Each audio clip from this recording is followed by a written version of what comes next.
today's episode, we'll talk about transfers with recliner chairs. Now, we do know that our clients will have different ways that they need to transfer.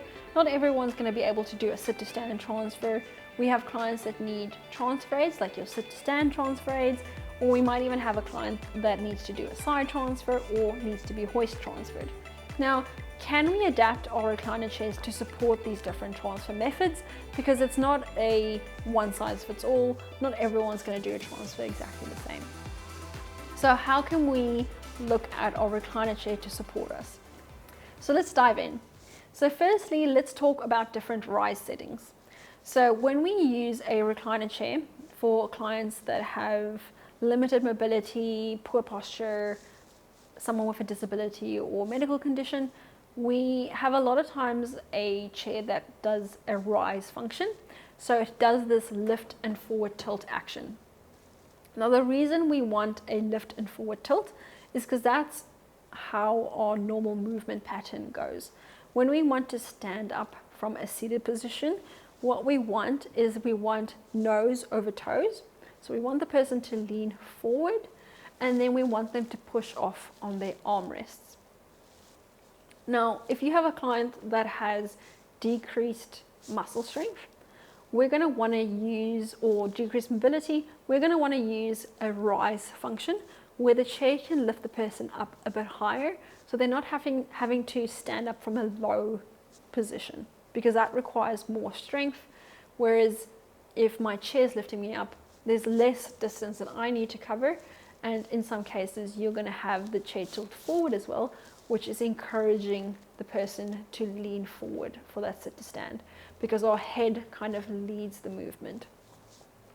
But we can have someone that has decreased core strength, where if we tilt them too far forward, they actually start feeling like they're sliding out of the chair. So something that I've seen quite often with especially more elderly clients that have decreased core strength, is they don't actually use the full lift range of their chair because they don't like the forward tilt. They feel like they start sliding out of the chair. And that is usually at the point where the shoulders are very far in front of the hips. So what we want to do in those cases is maybe change our rise angle. So instead of tilting forward as much, we might want to be able to tilt a little bit less, but lift up enough. So the client isn't trying to stand up from a very low seat because they don't want to tilt it forward. We might want to just have majority of the range be, or majority of the movement is where the chair's lifting up and then tilting a little bit forward towards the end where we've already gotten enough height. And then we could also get a case where we have someone that has, let's say, above knee amputations, someone that is paraplegic, someone that has vertigo. Think of clients that we don't want to be tilting forward, but they also need a recliner chair for pressure care, for postural supports. They need a recliner chair as an addition in terms of a seating surface to their wheelchair and a supporter surface like their bed.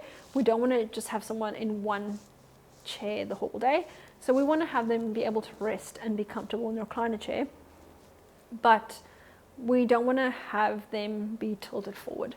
We might want to do an alternative transfer method. So if you think of someone that has a double amputation, especially above knee, or someone that's paraplegic, they typically have the upper body strength to be able to do a side transfer, but we have the issue that the armrests are in the way, and we might have the issue that the chair is tilting forward, and we're going to get the case where the person's going to fall out of the chair because of where that weight is going to be shifted. So we want to have the chair potentially rise up in what we call a flat rise or vertical lift. So instead of tilting forward, the chair just goes straight up. And this then allows me to get my chair to the same height as the surface I'm transferring to, because we know that we want to transfer to either a lower surface or same height surface. We don't want to go to something that's higher, because then we're going against gravity. It's going to require more strength to go upwards. It's easier to go downwards or same level. So if you're wanting to use a transfer board and you have, let's say, a power wheelchair that's quite high, you want to get your chair to the same height as your power wheelchair, your commode, whatever you're transferring to. You might have your transfer board that's going to go over both surfaces, but now my armrest is in the way. So this is where recliner chairs that have a drop-down armrest, or the option to change the standard armrest to a drop-down armrest, is a really good feature, because I can drop the armrest out of the way. It's going to go to the same level as the seat. Now I can put my transfer board over, and I can use my upper body strength, my arms, to actually lift. So lift up, put down, lift up, put down, and transfer over onto my chair. So this is good for paraplegics or someone that has above knee amputations. Then you could also have someone that maybe initially, when you prescribed the recliner chair, they were doing their sit to stand, they had the strength to do that, they were maybe just using that lift and forward tilt action, but now their strength has declined. Maybe they're now using a mobility aid, maybe it's weight bearing that's affected, or the ability to pull up into a stand. We might use something like a sit to stand manual transfer aid. So think of something like your Oxford Up, Sarah Steady types of devices, where the person has these seat paddles that go out, gets placed down, they sit on it, they pull themselves into a stand. This is a transfer aid that typically needs to go around the recliner chair. It has these seat paddles that swing out that need to be accommodated so that this transfer aid can get as close as possible to the client. In a lot of cases, the armrests are in the way for this as well, or the chair doesn't allow enough space around it, because maybe it's a quite wide recliner chair that allows for the leg spread for this transfer aid. So that's where it's good if you can have a chair that can lift up a little bit. In some cases, the chairs that lift up just straight, like the vertical lift or flat rise, does allow for better access with those transfer aids, so the legs can come around the chair, around the base frame a lot easier. And having a drop-down armrest actually gets the armrest out of the way, so that those seat paddles can swing out. And then we can really bring the person we can bring the transfer aid really close to the person, that they're not having to pull themselves up with this transfer aid being really far from them. It's a lot closer to their body, so it's a lot easier for them to be able to stand up. So transfer aid access, important to have the chair lift up a little bit, important if you, in some cases, need to have armrests out of the way.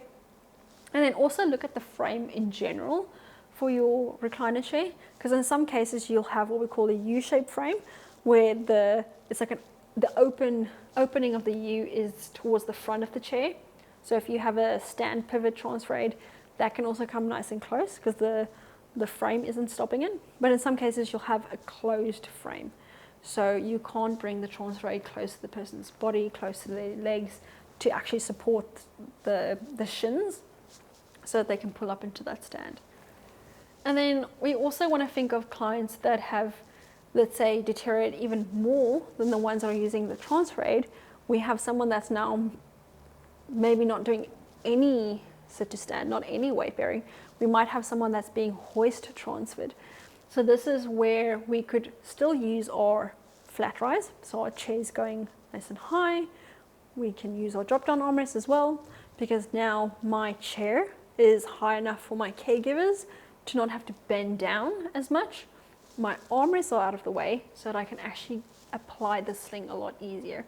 So I'm not having caregivers struggle to get the leg supports of my sling underneath the person's legs, because there's no gap between their thighs and the armrest of the chair.